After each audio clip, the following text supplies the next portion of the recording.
എനിക്ക് ബഹുമാനപ്പെട്ട മുഖ്യമന്ത്രിയുടെ ഒന്നേ ചോദിക്കാനുള്ളൂ, ആഭ്യന്തരമന്ത്രി കൂടിയായ അദ്ദേഹം ജനസേവകനാണ്. ജനങ്ങളുടെ വോട്ട് മേടിച്ചാണ് അധികാരത്തിലെത്തിയത്. MLA ആയി സത്യപ്രതിജ്ഞ ചെയ്തതിന് ശേഷം മറ്റ് MLA മാരാണ് അദ്ദേഹത്തെ മുഖ്യമന്ത്രിയായിട്ട് തെരഞ്ഞെടുക്കുന്നത്. അദ്ദേഹം എല്ലാ മന്ത്രിമാരെയും തെരഞ്ഞെടുക്കുന്നു, മന്ത്രിമാർ ചേർന്ന് മുഖ്യമന്ത്രിയെ തെരഞ്ഞെടുക്കുന്നു. അങ്ങനെ അധികാരത്തിൽ എത്തിയ മുഖ്യമന്ത്രി ജനക്ഷേമകരമായി പ്രവർത്തിക്കാം എന്ന് വാക്ക് കൊടുത്തിട്ടാണ് ഇലക്ഷൻ ജയിച്ചു വന്നത്. അതുപോലെ തന്നെ നമ്മുടെ കോൺസ്റ്റിറ്റ്യൂഷൻ തൊട്ടാണ് സത്യവാചകം ചൊല്ലിക്കൊടുത്തതും ചൊല്ലിയതും ഒക്കെ.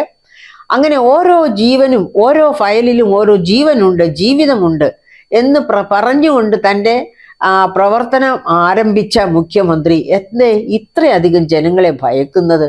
അങ്ങനെ ഭയക്കുന്നത് കൊണ്ടാണല്ലോ പ്രത്യേക വാഹനങ്ങൾ വാങ്ങിക്കുക, അതിൽ യാത്ര ചെയ്യുക, 37-40 അകമ്പടി വാഹനങ്ങൾ ഉണ്ടാവുക. ഇങ്ങനെ ആരെങ്കിലും കരിങ്കൊടി കാണിച്ചാൽ അവർക്ക് വേണ്ടി ഇത്തരം രക്ഷാപ്രവർത്തനം നടത്തുക. ഈ തരത്തിലേക്ക് അധപ്പതിച്ച മുഖ്യമന്ത്രിയെ കാണുമ്പോൾ എനിക്ക് ഓർമ്മ വരുന്നത് ജെയിംസ് ഓട്ടിസൺ ഈ അടുത്ത കാലത്ത് എന്ന് പറഞ്ഞാൽ 2021 എഴുതിയ ഒരു പുസ്തകമുണ്ട്, 7 Deadly Economic Sins, 7 മാരകമായ സാമ്പത്തിക പാപങ്ങൾ എന്നാണ് ആ പുസ്തകത്തിന്റെ പേര്. ജെയിംസ് ഓട്ടിസൺ കേംബ്രിഡ്ജ് യൂണിവേഴ്സിറ്റി പ്രൊഫസറാണ്. 2021 പുറത്തിറക്കിയ പുസ്തകം. അതിനകത്ത് 7 ഡെഡ്ലി എക്കണോമിക് സിൻസ്, മാരകമായ സാമ്പത്തിക പാപങ്ങൾ. എന്തൊക്കെയാണ് ഈ മാരകമായ സാമ്പത്തിക പാപങ്ങൾ? അഹങ്കാരം, ആർത്തി, കാമം, അസൂയ, അത്യാർത്തി, കോപം, അലസത. ഇതാണ് 7 മാരകമായ പാപങ്ങൾ. ഓട്ടിസൺ എന്താ പറയുന്നതെന്നറിയാമോ? അതായത് രാഷ്ട്രീയത്തിൽ മുന്നോട്ട് വന്ന് നയപരമായ തീരുമാനങ്ങൾ എടുക്കത്തക്ക രീതിയിൽ അധികാരം കൈയാളുന്ന വേളയിൽ രാഷ്ട്രീയക്കാരെ ഘട്ടം ഘട്ടമായി ഈ പറയപ്പെട്ട 7 പാപങ്ങളും പിടികൂടും. ഉദാഹരണത്തിന് നമുക്കിതിപ്പോ ശ്രീ പിണറായി വിജയന്റെ കാര്യം എടുക്കുമ്പോൾ നമുക്ക് മാവോ സേതുങ്ങിനെ തന്നെ എടുക്കാം. മാവോ സേതുങ് ഈ 7 പാപങ്ങൾക്കും ഒന്നിനൊന്ന് മെച്ചപ്പെട്ട മിടുക്ക് കാണിച്ചിരുന്നവനാണ് എന്ന് മാവോ സേതുങ്ങിനെ പറ്റി അറിയാവുന്ന ഓരോ മാർക്സിസ്റ്റുകാർക്കും മനസ്സിലാക്കാവുന്നതാണ്.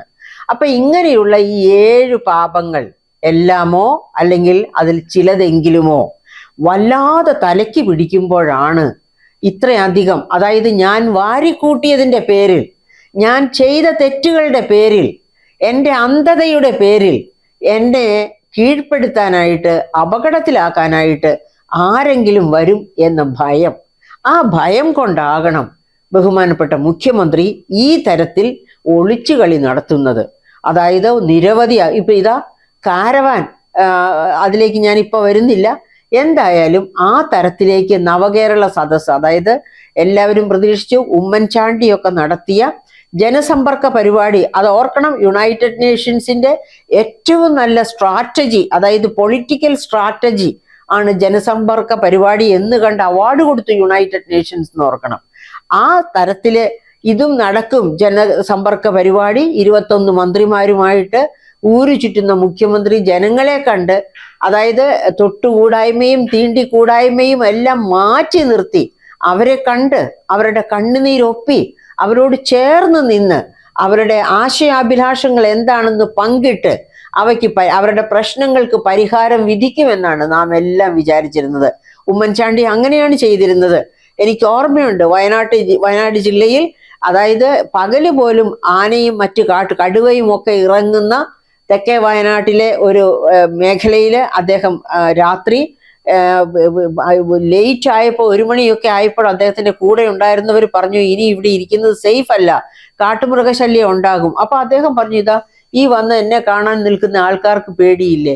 അവരെ പോലെയല്ലേ എൻ്റെ ജീവനും, അതുകൊണ്ട് അവരെല്ലാവരെയും കണ്ടതിന് ശേഷമേ ഞാൻ ഇവിടുന്ന് പോകുന്നുള്ളൂ എന്ന് പറഞ്ഞ് പിറ്റേ ദിവസം രാവിലെ 8 മണിയോ മറ്റായപ്പോഴാണ് വന്നിരുന്ന ജനത്തിനെ ഓരോരുത്തരെയും നേരിട്ട് കേട്ട് പ്രശ്നങ്ങൾക്ക് പരിഹാരം കൊടുക്കാനുള്ള ഉത്തരവ് എഴുതി ഉദ്യോഗസ്ഥരെ ഏൽപ്പിച്ചിട്ട്, ഉത്തരവ് അദ്ദേഹം തന്നെ എഴുതി ഉദ്യോഗസ്ഥരെ ഏൽപ്പിക്കുകയാണ് ചെയ്തത്, അവിടെ നിന്ന് പോയത് എന്നാണ് എൻ്റെ അനുഭവം, വയനാട് ജില്ലയിൽ നിന്നുള്ള എൻ്റെ അനുഭവമാണ് മുഖ്യമന്ത്രിയായിരുന്നു ഉമ്മൻചാണ്ടിയെ പറ്റിയുള്ളത്. അപ്പൊ അങ്ങനെയുള്ള ഒരു മുഖ്യമന്ത്രിയായി ഇദ്ദേഹവും മാറുന്നു. അന്നത്തെ അദ്ദേഹത്തിന്റെ നമുക്കറിയാം, ഉമ്മൻചാണ്ടിയുടെ മരണഘട്ടത്തില് അദ്ദേഹത്തിന്റെ വിലാപയാത്ര പോയപ്പോൾ പിന്നെ അതിൽ പങ്കെടുത്ത ജനസമുദ്രം, അതിൽ ചൊരിഞ്ഞ കണ്ണീര്, അത് കണ്ടാൽ ആർക്കും മനസ്സിലാകും യഥാർത്ഥ ഐഡിയലിസ്റ്റ് ആയിട്ടുള്ള ഒരു രാഷ്ട്രീയക്കാരൻ എങ്ങനെ ഇരിക്കണമെന്ന്. അപ്പൊ അങ്ങനെ അതിൽ നിന്ന് ഒരു പക്ഷെ പാഠം ഉൾക്കൊണ്ടായിരിക്കണം ഈ പറയപ്പെട്ട പിണറായി വിജയനും ഇതുപോലെ ഒരു നവകേരള സദസ്സിന് ഇറങ്ങുന്നത് എന്നാണ് മനസ്സിലാക്കിയത്. പക്ഷെ അദ്ദേഹം ഉമ്മൻചാണ്ടിയിൽ നിന്നൊന്നും പഠിച്ചിട്ടില്ലെന്ന് പിന്നീടാണ്, അതായത് ഓരോ സദസ്സും പിന്നിടുമ്പോഴാണ് നമുക്ക് അദ്ദേഹത്തെ പറ്റി ഉണ്ടായിരുന്ന വില കുറച്ച് ഇടേണ്ടി വന്നത്. അപ്പൊ അങ്ങനെ എൻ്റെ മനസ്സിന്റെ സ്റ്റോക്ക് മാർക്കറ്റിലെ പിണറായി വിജയന് ഞാൻ ആദ്യം കൊടുത്തിരുന്ന വിലയിൽ നിന്ന് വളരെയധികം താഴേക്ക് അദ്ദേഹത്തിന്റെ വില ഇടിഞ്ഞു പോയി എന്നാണ് എനിക്ക് പറയാനുള്ളത്. എൻ്റെ പ്രിയപ്പെട്ട സുഹൃത്തുക്കളെ, നിങ്ങളുടെ അഭിപ്രായം എന്താണ് എന്ന് എനിക്ക് അറിഞ്ഞുകൂടെ? എനിക്ക് അതറിയാനും ആഗ്രഹമുണ്ട്. അത് സത്യസന്ധമായ ഒരു കാര്യമാണ്. അപ്പൊ അങ്ങനെ ഈ നവകേരള സദസ്സ് ഒരു ആർഭാട സദസ്സായി, അതായത് നമ്മുടെ ഖജനാവിനെ കട്ടുമുടിക്കുന്ന സദസ്സായി, തദ്ദേശ സ്വയംഭരണ സ്ഥാപനങ്ങളുടെ തനത് ഫണ്ടിനെ കട്ടുമുടിക്കുന്ന സദസ്സായി, നാട്ടിലെ വ്യാപാരി വ്യവസായികളുടെ, അതായത് ഈ പോഷക സമൃദ്ധമായ ആഹാരമൊക്കെ കൊടുത്ത് സൗകര്യങ്ങളൊക്കെ ഒരുക്കി കൊടുത്ത ജനങ്ങൾക്കും വലിയ അടിയാണ് കിട്ടിയത്. സത്യം പറഞ്ഞാലും പാവം പിന്നെ ഉമ്മൻചാണ്ടി അവരെ ആരെയും ഉപദ്രവിച്ചില്ല. പക്ഷെ ഇതൊക്കെ വലിയ കനത്ത പ്രഹരങ്ങളായി തന്നെ നാട്ടുകാരെ ഓർത്തിരിക്കുമെന്നാണ് എൻ്റെ പ്രതീക്ഷ. ഏതായാലും ഈ നവകേരള സദസ്സ് കേരള ജനതയ്ക്ക് ഒരു നന്മയും ചെയ്തിട്ടില്ല. മറിച്ച് ഗവൺമെന്റിന് മൂന്നാമതൊരു വരവിന്റെ സാധ്യതയിലേക്ക് ആയിരിക്കാം അവരിത്തരം ഒരു സദസ്സ് നടത്തിയത്. പക്ഷേ മൂന്നാമതൊരു വരവിന്റെ സാധ്യത ഈ സദസ്സ് തന്നെ തല്ലിക്കെടുത്തി കളഞ്ഞു എന്നാണ് എൻ്റെ അനുമാനം. ഇലക്ഷൻ കഴിയുമ്പോൾ അറിയാം എൻ്റെ അനുമാനമാണോ ബഹുമാനപ്പെട്ട പിണറായി സഖാവിൻ്റെ അനുമാനമാണോ ശരിയായത് എന്ന്. Thank you.